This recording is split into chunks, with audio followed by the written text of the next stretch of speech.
I do remember. Again, I think it was sophomore year.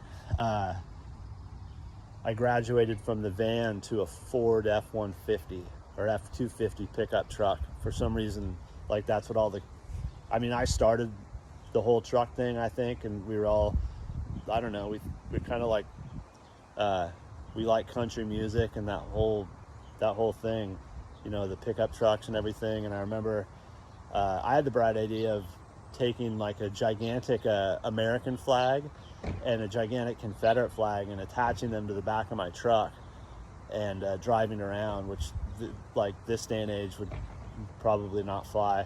And it really wasn't then either. But I remember the vice principal, Mr. Whalen, called me into the office and he said, yeah, I understand you got big Confederate flag on your truck. And I didn't really mean anything like bad by it. I just, you know, I liked it, and the big American flag. And he's like, I want you to take it down. And I'm like, no, I don't want to. You can't really make me do that. And he's like, well, it's offending some kids at school. And I was being a stubborn 16-year-old. I'm like, well, I'm not gonna take it off.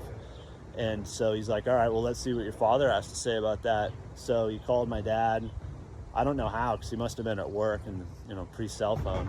But anyways, got him on the phone, and they're having a conversation, and he's hung up the phone, and he's like, well, apparently your father doesn't see things the way I do, and so it's up to you what you want to do with the flag.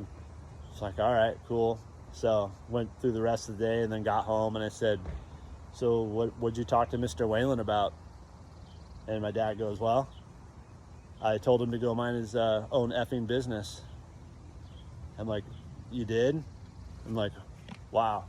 He's like, yeah, I did, because it's none of his business what you do, but you should probably take those flags off before somebody walks by and like damages your truck. And I'm like, yeah, you're probably right. So I took them off, but I thought it was awesome that he stuck up for me to have my back when he probably shouldn't have, because I was being a dumb kid. But that's one of those cool things my dad would do, and I'll never forget it. So nice.